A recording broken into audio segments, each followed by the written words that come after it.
Mesdames et messieurs, bonsoir. Bienvenue au magazine économique. Chaque dimanche 3 heures sur Radio Métropole. Sur Télémétropole, le rendez-vous économique le dimanche soir à 7 heures.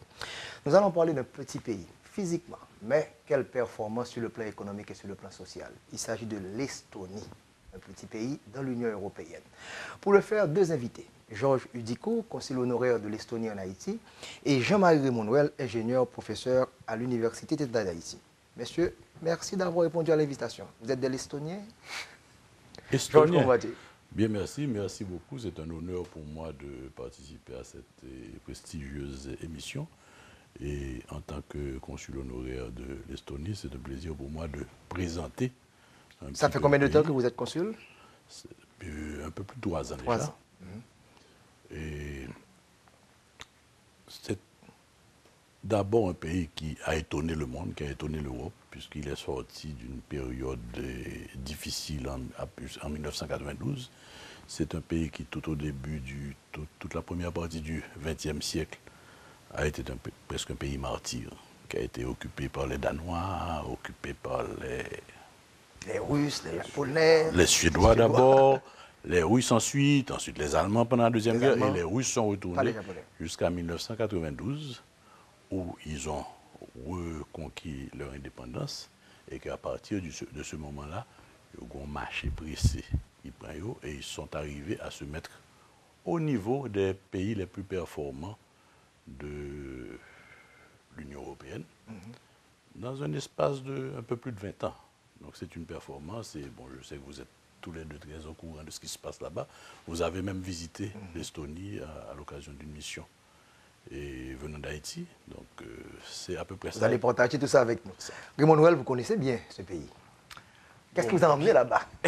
Quelle occasion? Bien, c'est beaucoup dire, mais cela dit, effectivement, on a été en Estonie en mission de découverte et aussi d'information et de formation, et notamment à l'e-Government Academy, l'IGA, et qui est, on peut dire, une fierté, qui fait la fierté de l'Estonie, dans la mesure où, à partir de l'IGA, l'Estonie a pu développer et vendre à l'extérieur de ses frontières, et aussi bien dans l'Union européenne que dans d'autres pays du monde, une expertise en matière de gouvernance électronique en particulier. Et moi, je suis d'autant plus content d'être partie de cette émission que non seulement je pense pouvoir partager mon expérience de ce pays à partir de cette mission, mais aussi l'Estonie est quelque part un modèle à suivre, et notamment au niveau de l'utilisation des technologies de l'information et de la communication. Et mon dernier ouvrage, justement... C'est bien ça. J'aimerais rappeler que vous avez écrit un livre, L'évolution des technologies de l'information en Haïti, 95-2010. Est-ce que vous avez parlé de l'Estonie dans ce bouquin? Pas vraiment. Pas vraiment. On s'est arrêté en 2010. Je suis allé en Estonie en 2009. Et bien sûr, je pouvais... quelque part, il y a des lignes d'orientation qui sont présentées dans cet ouvrage. Et je crois que les élaborateurs de ces lignes d'orientation, dont moi-même, se sont largement inspirés du modèle estonien. Donc Haïti pourrait emprunter quelques pages du modèle? Largement, on aura le temps d'en parler. C'est ça. Monsieur le consul, 1,3 million d'habitants, c'est à peu près la population de Carrefour et de Port-au-Prince. Et moins de 45 000 km², c'est plus petit que l'île d'Haïti. Et voilà des résultats. 22 milliards de dollars américains de produits intérieurs bruts. Haïti n'a même pas 10 milliards de dollars américains. Ça nous donne de l'espoir quand même. Bon, l'espoir, il faut toujours en avoir. Ce qui est important, c'est la façon de mener ces affaires. Il faut dire que l'Estonie a aussi, vous verrez les statistiques, un niveau d'éducation assez élevé. Et à l'occasion, l'une des raisons pour lesquelles ils se sont orientés vers l'informatisation, vers les technologies d'information, c'est que il y a un peu après l'indépendance, il y a 15-20 ans, entre 15 et 20 ans, il y a eu un mouvement où le gouvernement d'alors en association avec le secteur privé, a financé la formation de 20 000 citoyens dans les technologies de l'information. Et c'est le secteur privé qui a participé dans ce programme-là. Et c'est eux maintenant qui sont en train de bénéficier, puisque les entreprises qu'ils développent sont des entreprises où la technologie de l'information joue un rôle important, ce qui les rend très, très compétitifs. C'est l'une des raisons. Et l'autre chose, c'est un pays sous-peuplé, mais avec quand même des ressources importantes. C'est un pays qui a beaucoup de côtes, donc qui sont très avancés en pêche. Plus de la moitié du territoire est couvert de forêts. Donc, ils exploitent le bois, mais ils l'exploitent de façon scientifique. Donc, leur production de bois continue à augmenter, mais leur couverture forestière augmente aussi. Donc, c'est pour dire que c'est des gens qui recherchent un équilibre et qui le trouvent. Et c'est peut-être l'une des raisons qui les a conduits à ce succès. Ingénieur de votre État, j'en suis sûr que vous aimez les espaces, mais on va voir que ce n'est pas nécessaire d'avoir l'espace des États-Unis ou avoir la population chinoise pour qu'il y ait un développement. On parle d'un revenu per capita de plus de 15 000 $ américains. Donc, est-ce que ce modèle ne pourrait pas vraiment servir à Haïti? Regardez comment un petit pays, physiquement, une population très faible, mais la performance est extraordinaire. Bon, bien sûr, on le sait déjà que le niveau de développement n'est pas du tout proportionnel, n'est pas forcément proportionnel à la superficie des États.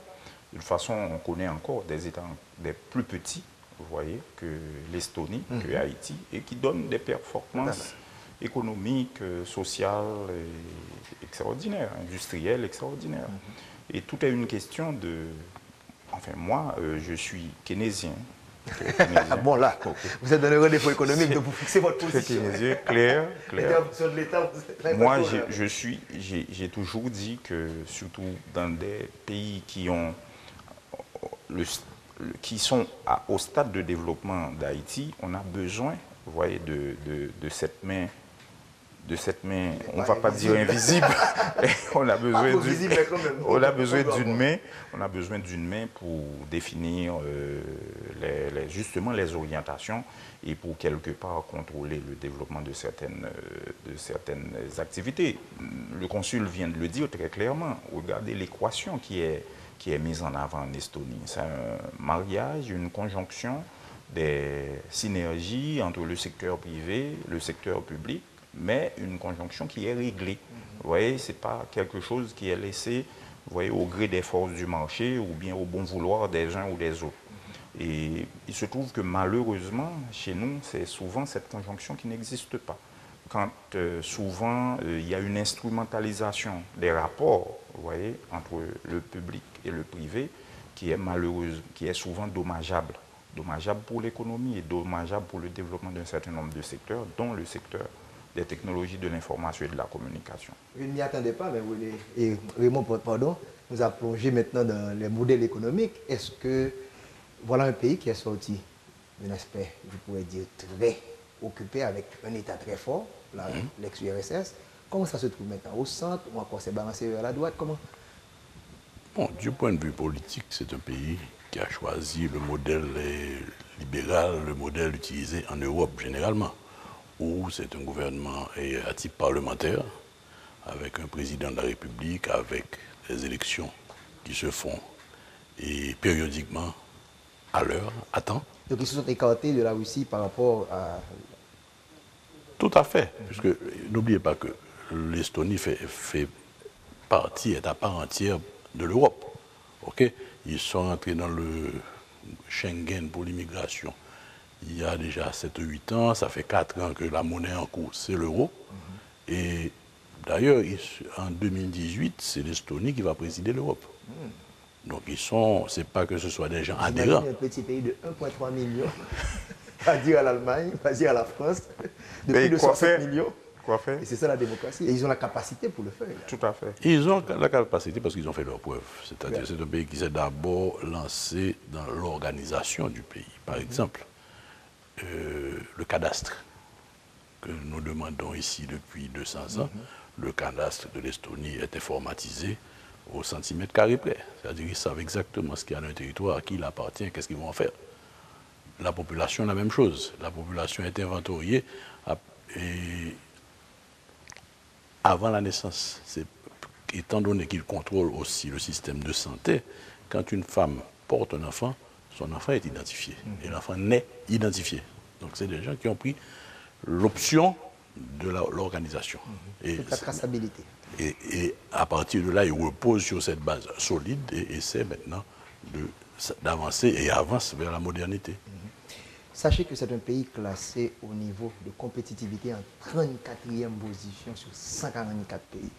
Haïti se retrouve parmi les derniers. C'est pour vous dire encore comment ils ont pu vraiment bien gérer leur économie en quelque sorte. Raymond Noël, l'aspect technologique, est-ce que ça a apporté un support ou encore est-ce la technologie qui a provoqué ce développement? Ou les deux. Voilà. Alors, je voulais peut-être revenir sur un point. Je crois que, enfin, pour ce que je vois, quand j'ai été là-bas ou ce que je lis, on peut dire que c'est un pays très ouvert. Et je pense que, et d'ailleurs, ils ont été parmi les premiers à reconquérir en quelque sorte leur indépendance de la Russie. Et 91, 92, ok. Donc, et c'est certainement en raison de leur passé aussi, du passé de l'Estonie. Et on l'a dit tout à l'heure, il y a un moment donné, il y avait les Danois, les Suédois, les Hollandais, non, les Suédois, les Russes, vous voyez. Et jusqu'à présent, on retrouve encore on peut dire les traces de tous ces pays, vous voyez, en Estonie. Et bon, et ils composent avec, ils vivent avec, et c'est une bonne chose. Maintenant, pour revenir à la question spécifique, est-ce que c'est les technologies qui ont provoqué ou bien ils ont pris quelque part appui sur les technologies Je pense que c'est les deux. Il y a des politiques publiques très affirmées en matière d'une utilisation des technologies, de l'information et de la communication. Et ils sont déjà passés de l'e-service au M-service. Avec le téléphone mobile, déjà, quand on a été en 2009, ça ne date pas d'aujourd'hui, le téléphone était déjà utilisé pour de multiples services, pour payer les droits de parking, pour faire des transactions bancaires, vous voyez.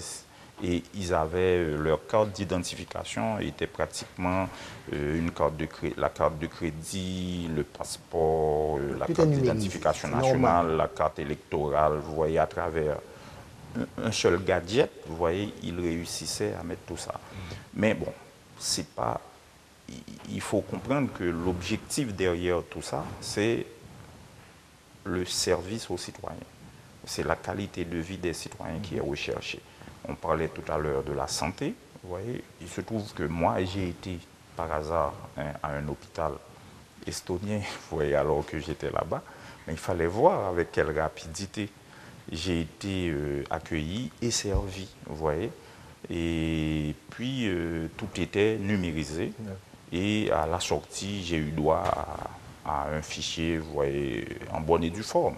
C'est maintenant que je me rappelle, il était tombé malade, c'était pour expérimenter le service de santé dont je parlais. C'était une stratégie. Peut-être pour comprendre un peu mieux le système. Qu'est-ce qui vous frappe le plus dans ce pays, comme consul? En arrivant, qu'est-ce qui vous a frappé? Bon, je reviens d'un voyage et l'une des choses qui m'a frappé, c'est le sentiment d'unité de cette population. D'ailleurs, je vous ai amené comme dessert après l'émission, un film qui s'appelle La Révolution chantante. Et c'est toute l'histoire de la libération. La libération de l'Estonie, basée sur un thème, le goût de l'Estonie pour le chant. Et toutes les protestations ont commencé par des chants et ils ont commencé à chanter des thèmes nationalistes pendant que les Russes étaient là. Et vous allez voir dans le film que l'indépendance de l'Estonie, la nouvelle indépendance, celle de 1992, s'est faite en chantant. Et ce mouvement d'unité a continué, et ce que Raymond vient de mentionner, qui est très important, quand on voit ce qui se passe en Ukraine en ce moment, par exemple, c'est qu'il y a 30% de la population russophone. Ce sont des fils, des enfants de Russes et des Russes qui ont choisi de rester en Estonie et qui ont choisi de devenir des citoyens estoniens. Et ils sont entièrement, apparemment, entièrement intégrés dans la population. Je vous demande de rester après cette émission. On aura une émission spéciale sur l'Estonie pour mieux comprendre ce qu'on dit là en parole. On va voir ça en image. On prend la pause, on se retrouve dans quelques instants pour la deuxième partie de l'émission. Les campés à côté, la défense intérêt, la fais à faire marcher, toujours Jean ou tablé, ou toujours faire confiance, passer le bas performance, ou satisfait sans mode, lorsque client soge banque, toujours bas côté mes amis, soge banque, toujours bas côté, soge banque, toujours bas côté mes amis, soge banque, toujours bas côté, soge banque. Moi gagné toute pile l'argent ça pour me voyer dans la province à quelques commerçants dans Port-au-Prince. C'est pour arriver demain pour Piplis et nous pas remettre tout le monde dans la zone qu'on est. Dans tant longtemps, moi te connais que bail chauffeur à l'argent et puis me fini. Coulier, moi pas connais chauffeur yo et puis l'autre jour, compère Maxon te gen même problème ça. Et il te dit c'est la banque qui t'a aidé. Bon moi les banques là. Dans banque là, il dit SPI. Qui ça SPI a? SPI c'est un transfert qui fait dans compte en banque yo moun. Canet aussi non chèque. Son yon l'autre compte en banque dans n'importe l'autre banque sous territoire national là. Citoyen, prends-toi tout. Suspend marché avec pile cash. Fais SPI. SPI, c'est l'argent sous compte sans qu'elle saute, sans attendre, après 24 heures de temps passé. SPI, c'est un produit BEH que vous avez joué dans toute banque dans le pays.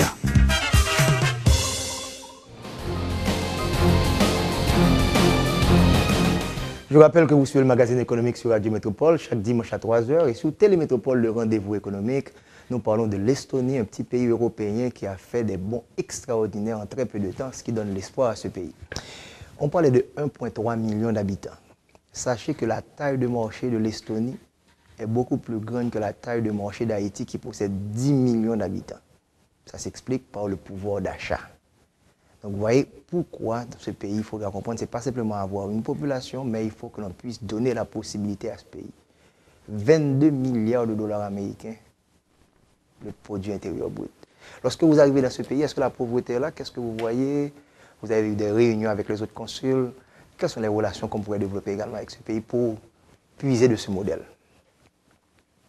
Bon, la pauvreté, si elle existe, elle n'est pas visible. Je présume qu'elle existe parce que c'est quand même l'un des pays les moins riches de l'Europe. Et ils sont actuellement dans une position où ils sont le coût des salaires en Estonie est à peu près 70% de la moyenne de l'Europe. Ce qui fait qu'ils utilisent cette position-là pour attirer aussi de l'industrie. Parce que l'industrie vient profiter d'une main-d'œuvre de haute qualité qui coûte quand même 30% meilleur marché que le reste des pays, et spécialement des pays voisins.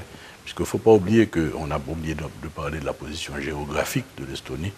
L'Estonie est à 20 minutes de vol de la Finlande et l'un des voisins les plus proches, c'est la Suède. Donc les entreprises suédoises, les entreprises finlandaises, les entreprises comme Nokia, comme Ericsson et tout ça, ont des usines en Estonie où certaines parties sont fabriquées là et ils ont l'opportunité de trouver la main-d'œuvre hautement qualifiés qu'ils recherchent, mais à un coût plus bas que le coût qu'ils pratiquent chez eux.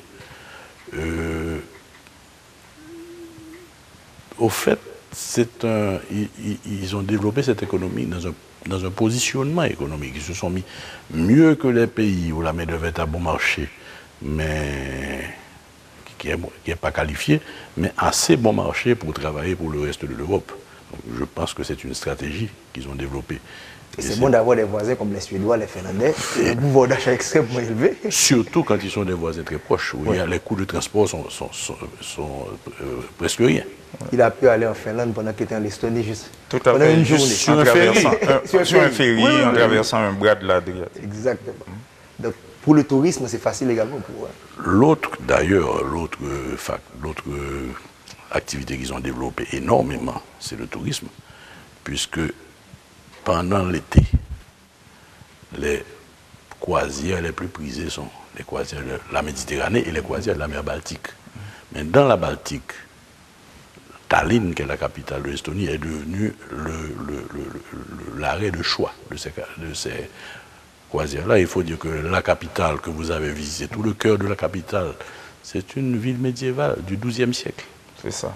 Donc, qui a un cachet extraordinaire. Elle était d'ailleurs le capitale culturelle de l'Europe il y a 2 ans. Et maintenant, pendant l'hiver, ils ont développé un tourisme des pays voisins comme petite ville agréable où des gens venant de Finlande, venant de Suède et venant beaucoup de Saint-Pétersbourg qui est tout près.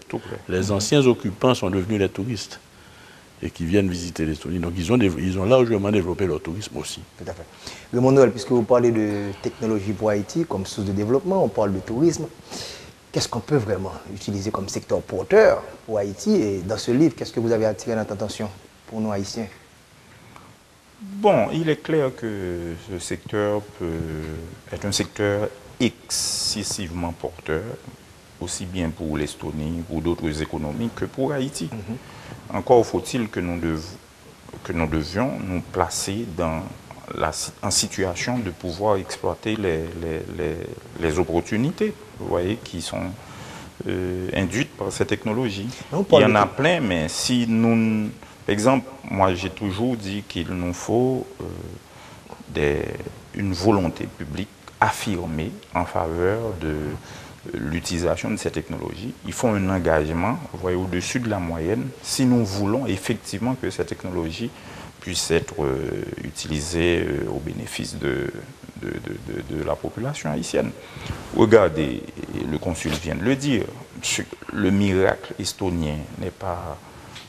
Il n'y a pas eu de décret, vous voyez, et puis ça s'est passé, ça s'est fait. Non, il y a eu des dispositions qui sont prises pour rapprocher le privé, le secteur privé, le secteur public, l'université, vous voyez, et arriver à mettre ces technologies au service du développement estonien.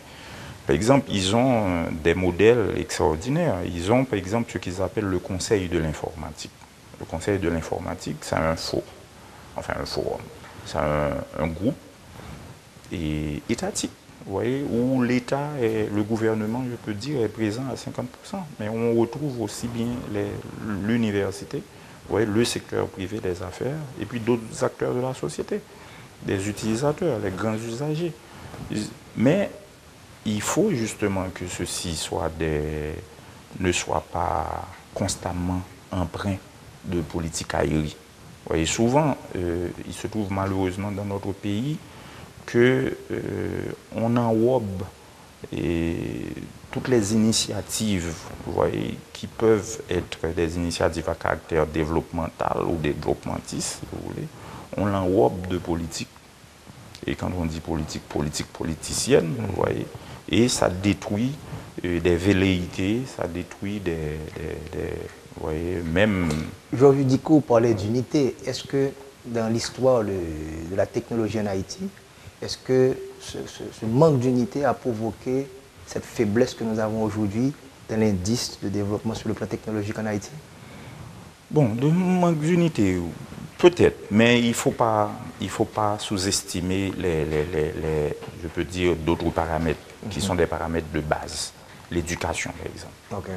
On l'a dit.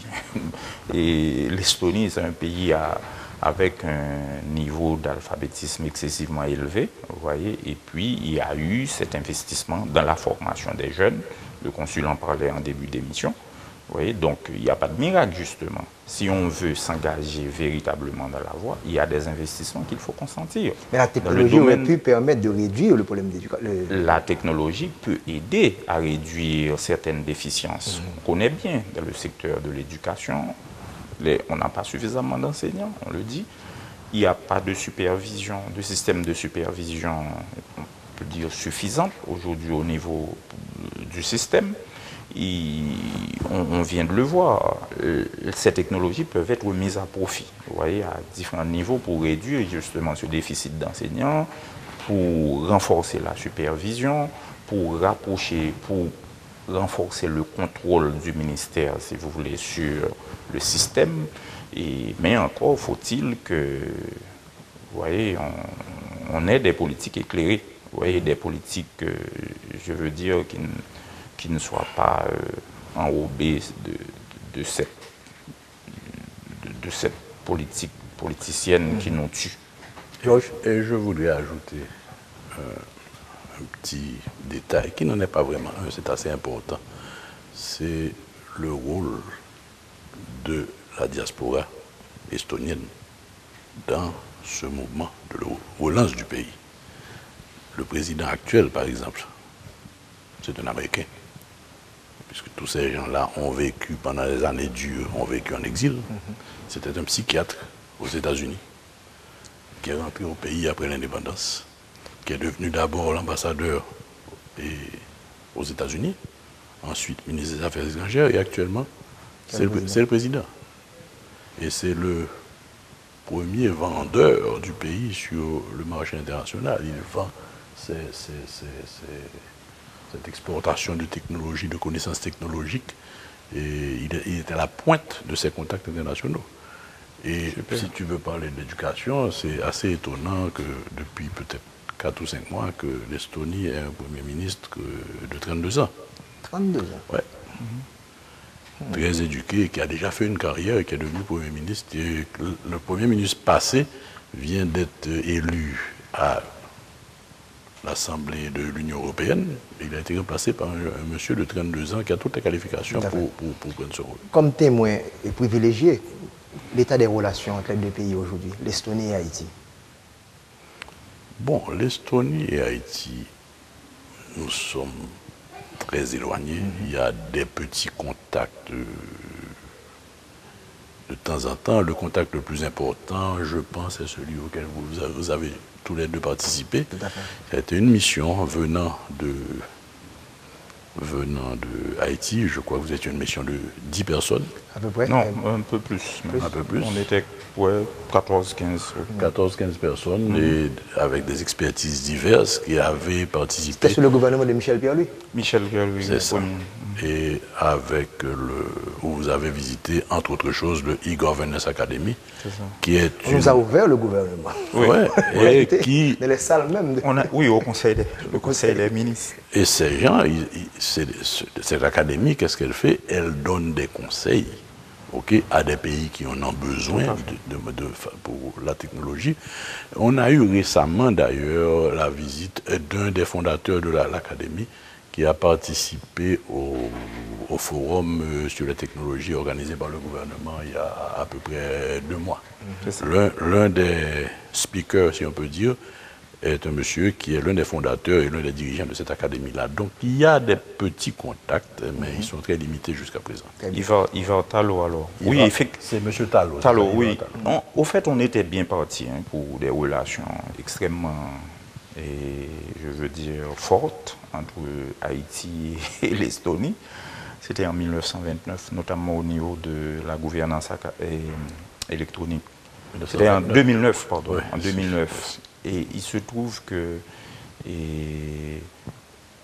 on a planifié vraiment une prochaine mission Estonie-Haïti pour novembre 2009.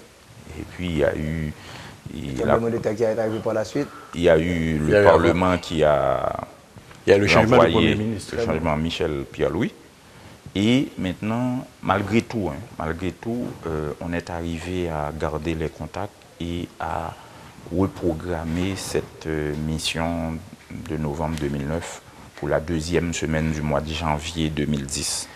Et tout le monde sait ce qui s'est passé avec le tremblement de terre. Et puis bon, depuis lors, on n'a pas pu refaire les liens, mais les contacts ont toujours été maintenus. C'est pour cela d'ailleurs que cette année, il semble qu'il y a une résurgence des relations haïtiano-estoniennes. La visite de M. Talon. Justement. Récemment? Oui, ça date de 2 mois. Donc il faut espérer que... Résumez rapidement pour nous, l'e-gouvernance c'est quoi?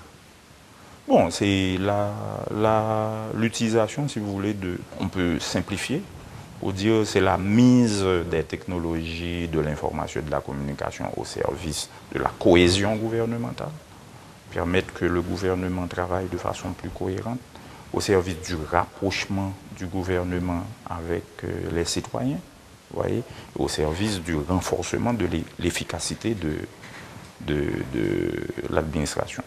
Globalement, hein, vous voyez, quand on dit le troisième, rapprochement gouvernement-citoyen, c'est au sens large. Citoyen, depuis le citoyen, simple citoyen, en passant par les institutions aussi, le secteur privé, vous voyez, toutes les institutions. C'est un support que la technologie peut la apporter technologie pour les est meilleurs services. utilisée comme support, vous voyez, pour permettre la cohésion gouvernementale aussi. Ça, c'est un point extrêmement important. Je rappelle que nous aurons l'occasion de suivre une émission sur l'Estonie après la division de rendez-vous économique. Ce sera intéressant pour tout ça. On va prendre la pause. On se retrouve dans quelques instants pour la troisième et dernière partie de l'émission.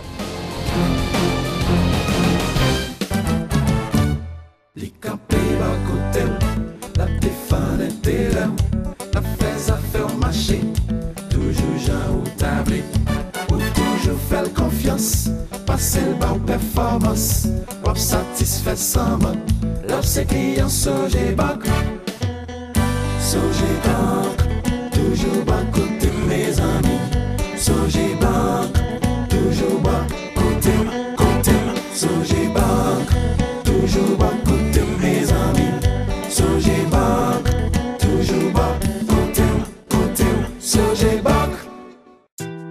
Moi gagné toute pile l'argent ça pour me voyer dans la province à caille quelques commerçants dans Port-au-Prince. C'est pour arriver demain pour Piplis et me pas remettre tout le monde dans la zone qu'on est. Dans tant longtemps, moi te connais que bail chauffeur à l'argent et puis me fini. Coulier, moi pas connais chauffeur yo et puis l'autre jour, compère Maxon te gen même problème ça. Et il te dit c'est la banque qui t'a aidé. Bon moi les banques là. Dans banque là, il dit SPI. Qui ça SPI a? SPI c'est un transfert qui fait dans compte en banque yon moun. Canet ou sinon chèque. Son yon l'autre compte en banque dans n'importe l'autre banque sous territoire national là. Citoyen, prends tes tout. Suspend marché avec pile cash. Fais SPI. SPI, c'est l'argent sous compte sans qu'elle saute, sans attendre, après 24 heures de temps passé. SPI, c'est un produit BEH que vous avez joué dans toute banque dans le pays.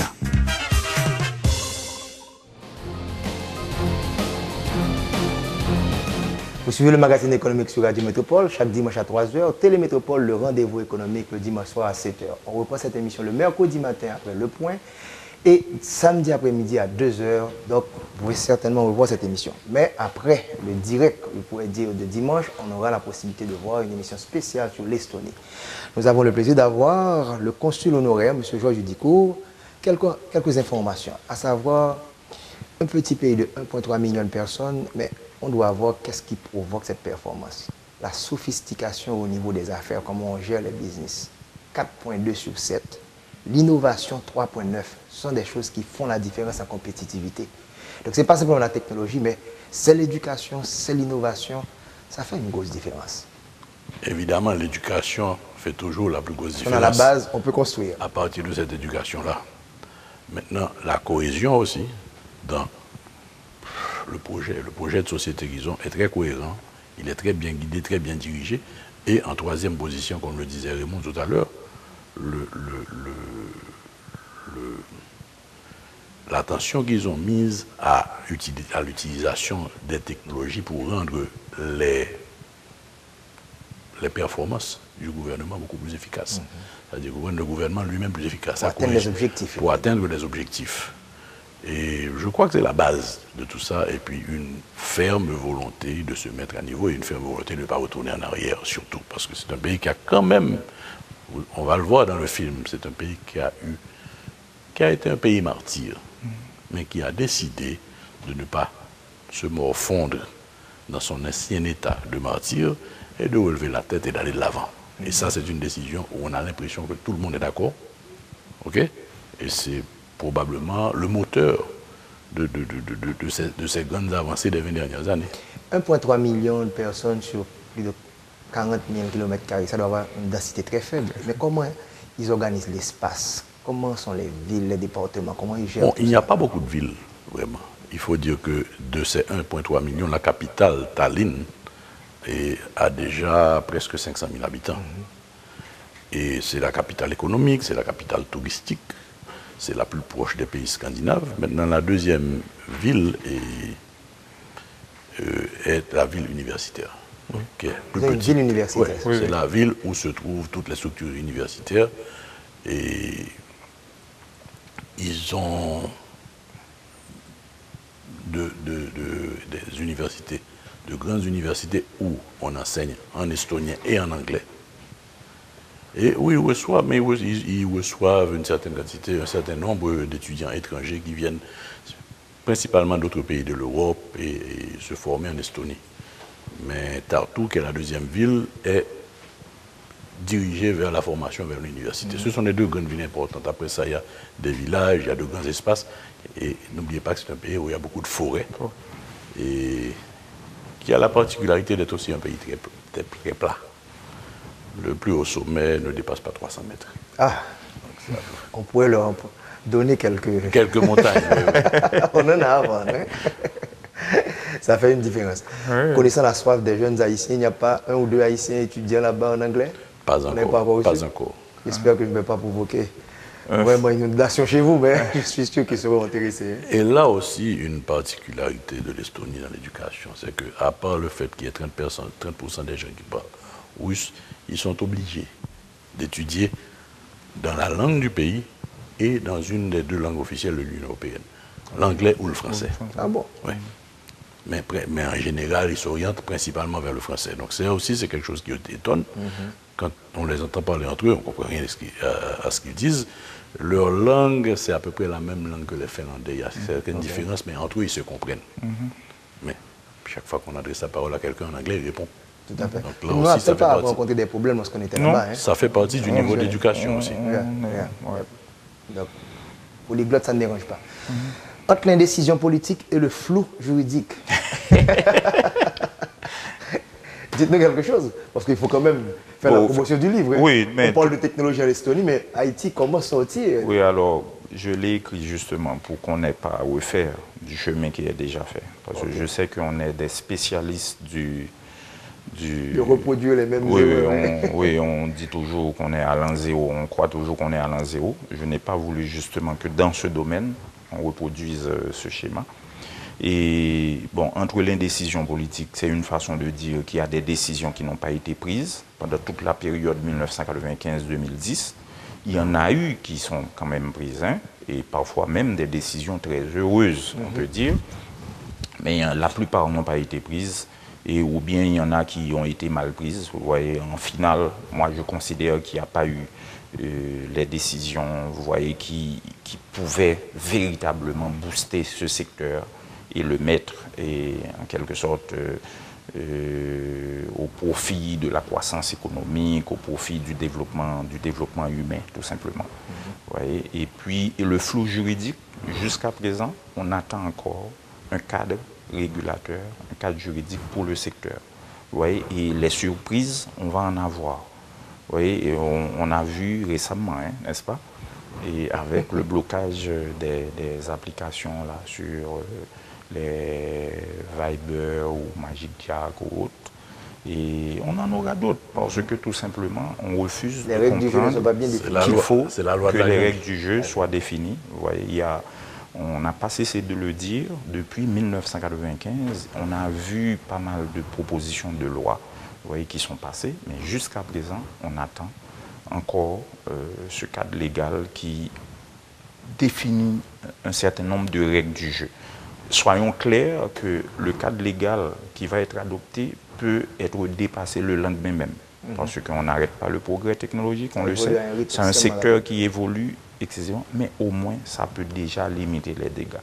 Quand on est encore sous le régime d'une loi qui date de 1977, qui considérait alors les secteurs de la radiodiffusion, de la télévision, comme des secteurs distincts, alors qu'aujourd'hui, on utilise des technologies qui mettent tous ces secteurs, n'est-ce pas, sur un seul et même petit, je dirais, gadget, vous voyez, ce qu'on appelle justement la convergence technologique. Eh bien, on comprend bien que ça crée des distorsions, vous voyez, au niveau du secteur. Et ça sollicite constamment un régulateur qui n'est pas malheureusement ni outillé, ni équipé, ni staffé, vous voyez, pour jouer véritablement ce rôle. Est-ce qu'on doit comprendre que la technologie, c'est une plateforme qui peut nous conduire vers le développement, le cas estonien, il faut avoir un écosystème, il faut avoir un environnement pouvant encourager tout ça. Ce n'est pas juste avoir le matériel. Ce n'est pas juste avoir le matériel, d'ailleurs ça peut causer même plus de dégâts. Si on a du matériel et puis qu'il n'y ait pas derrière, vous voyez, toute l'ingénierie, on peut dire, ben, ça peut créer beaucoup plus de tort, beaucoup plus de dégâts. Ça peut reproduire même des inefficacités, des improductivités, vous voyez, dans le système. Vous voyez, au lieu que... C'est vrai que c'est une plateforme. On n'est pas en train de dire qu'avec la technologie, il suffit de mettre la technologie et puis tout ira bien. Non, c'est pas vrai. C'est pas vrai. La technologie n'est qu'un outil, vous voyez, qui peut apporter aussi bien de bons résultats que de mauvais résultats dans la mesure où la gestion n'est pas suffisamment assurée. Et on est malheureusement dans cette situation. Et le livre reprend un peu l'évolution aussi de cette technologie. C'est intéressant parce que de 1995 à 2010, on est passé... J'ai analysé 4 périodes. Vous voyez, il y a une période, on peut dire, d'observation, d'attentisme, où les gens étaient un peu...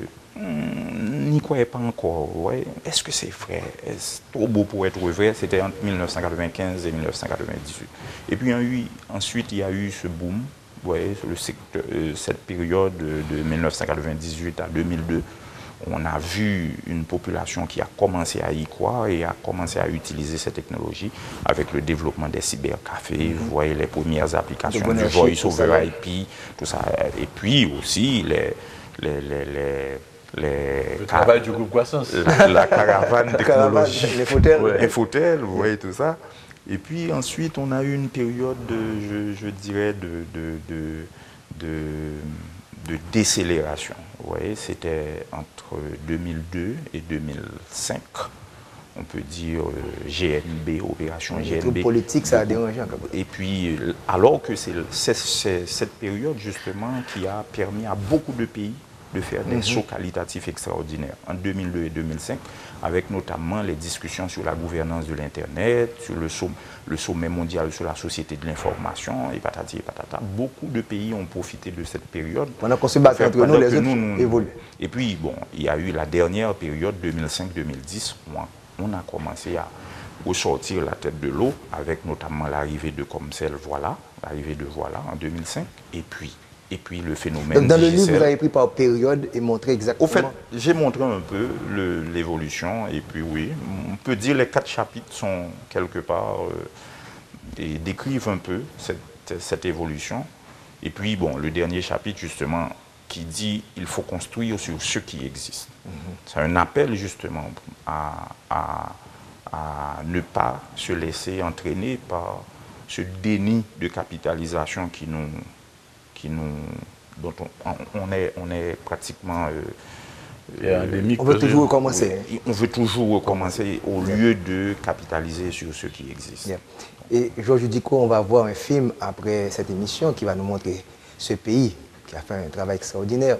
Serait-on tenté de dire que l'Estonie, c'est ce qu'il faut faire en technologie pour réussir, et ce monsieur qui s'appelle Jérémy Noël, ce qu'il ne faut pas faire pour que la technologie ne soit pas profitable à un pays? Bon, je crois que ces deux livres-là se complètent, c'est-à-dire ce livre de données sur l'Estonie et le livre de Raymond qui lui-même qui donne de bons conseils pour partir, parce qu'on ne va pas partir au niveau, ils sont déjà trop loin pour nous. Ça. Ok, il faut qu'il y ait une base quelque part. Donc c'est bien que quelqu'un ait pu analyser cette base, l'évaluer, ok, et dire oui, elle est bonne, ok, on peut l'utiliser et continuer à avancer. Pour ne pas, enfin, je vais répéter ce que vous avez dit tout à l'heure, pour ne pas faire l'erreur de recommencer à zéro, alors qu'il y a pas mal de travail qui a déjà été fait. Je crois que là, et ce qui devrait nous intéresser actuellement, c'est la base. Bien. Okay? On ne peut pas encore parler de... Mais comme consul, est-ce que vous verrez des relations qu'on pourrait établir? Parce que trop souvent, on voit des relations d'argent, est-ce qu'on donne de l'argent pour le pays? Mais le savoir, la connaissance, le partage également. Ce qui a été fait comme modèle, est-ce que ça ne pourrait pas aider? Parce que nous avons été là-bas, on a dit waouh, qui ça ne va pas faire là? Il y a beaucoup de... Comment vous verrez ça? Bon, l'objectif de cette académie de e-governance, c'est bien ça. C'est-à-dire que là encore, c'est une entreprise privée appuyée par l'État et qui met à profit l'expérience de l'Estonie et qui offre cette expérience, aux pays qui en auraient besoin. C'est-à-dire leur façon de voir, c'est que nous avons fait l'expérience, nous avons peut-être eu un modèle peut-être un peu plus facile, comme on avait dit 1,5 million d'habitants et tout ça, nous avons expérimenté à ce niveau-là, mais ils ont vendu leur savoir-faire à des pays comme l'Azerbaïdjan, par exemple, qui est un pays beaucoup plus important et qui a... Ils sont agressifs également sur le plan international avec cette connaissance.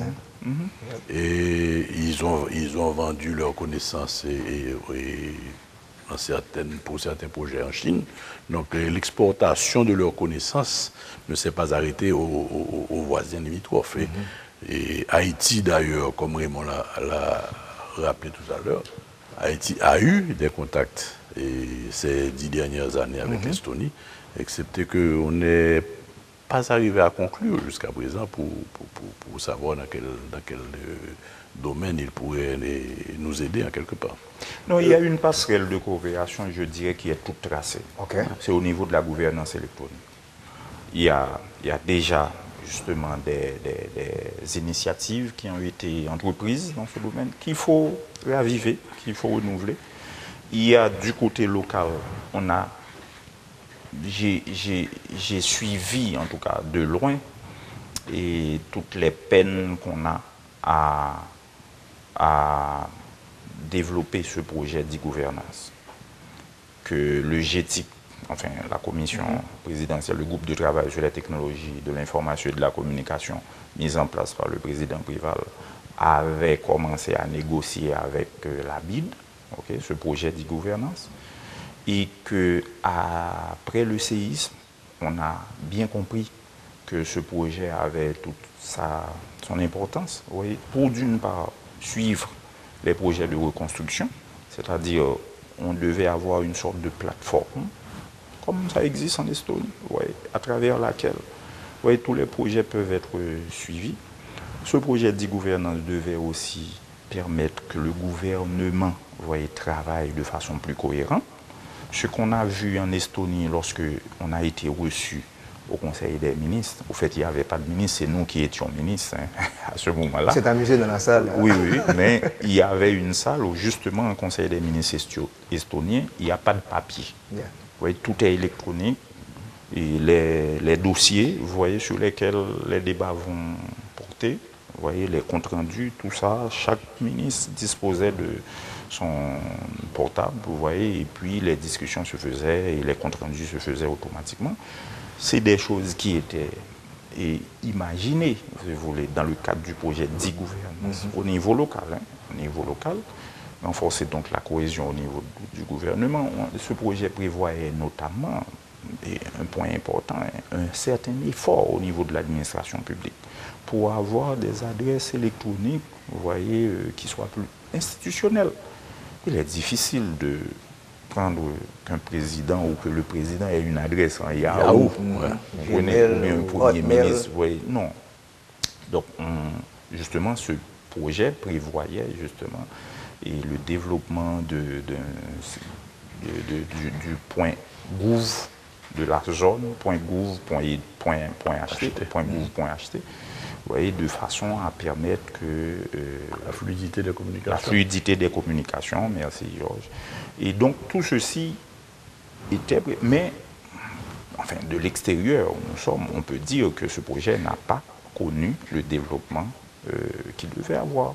Et là, je pense qu'avec les Estoniens, on pouvait quelque part, pas qu'ils viendraient faire à notre place, mais on peut collaborer pour collaborer. D'autant plus qu'il y a d'autres aspects. Lorsqu'on veut effectivement passer à cette phase d'utilisation, je dirais, plus agressive de cette technologie, il faut mettre des garde-fous. Il faut d'autres instances, d'autres institutions, comme par exemple, et en Estonie, ils sont forts. Ils ont ce qu'on appelle le CERT, le Computer Emergency Response Team. Ça veut dire une équipe qui est là, constituée, vous voyez, outillée, équipée pour répondre aux urgences. Parce que lorsque on a toute l'administration en ligne, vous voyez, il faut se dire que n'importe quel malin peut provoquer une attaque, vous voyez, sur le serveur. Vous voyez. Et donc, quelle est la réponse qui sera? Est-ce que vous avez... Le temps de réponse. Il y a un temps de réponse, mais pour cela aussi, il faut, justement, comme pour se préparer contre un tremblement de terre ou contre un cyclone, il faut des dispositifs, vous voyez, de réponse. Il faut aussi des suivis, il faut l'audit des systèmes. Là aussi, ce sont des mécanismes sur lesquels nous pouvons énormément, mais vraiment énormément, apprendre des Estoniens. En un mot, est-ce que ça tient toujours, votre vision? Une Haïti moderne, compétitive, championne TIC de la Caraïbe d'ici 2020? Ben ça, on doit. De toute façon, 2020, bon, c'est vrai que c'est demain. Vous allez mettre 2030. C'est demain. Mais on doit garder cette vision. On doit garder cette vision. On ne doit pas... Il est inconcevable, vous voyez, que Haïti continue à être classé parmi les derniers de la région. Hein. Georges, votre dernier mot, est-ce que, comme consul, vous êtes prêt à donner un support pour qu'on puisse atteindre cet objectif? Je suis prêt à faire tous les contacts qu'il faut. Il y a une chose que je voudrais ajouter. Je crois savoir, mais ça devrait faire l'objet d'une recherche. Je crois savoir que depuis cette année, la Banque et la BID et la Banque mondiale ont mis comme priorité, dans les projets qu'ils doivent financer. Ils ont donné une certaine priorité aux projets qui ont à voir avec la gouvernance électronique. Donc ça, il faut chercher à savoir. Et je ne connais pas les détails, mais cette ligne-là, ceci, je sais que ça existe. Soyez assurés. De fouineur. Merci Raymond Noël, merci Georges Dico. Je demande aux auditeurs et téléspectateurs particulièrement de rester avec nous quand vous allez suivre une émission spéciale sur l'Estonie. Tout ce qu'on vient de dire en parole, vous allez voir ça en images. Merci et à la semaine prochaine. Merci Kessner pour l'invitation. Merci beaucoup. Merci. Merci bien.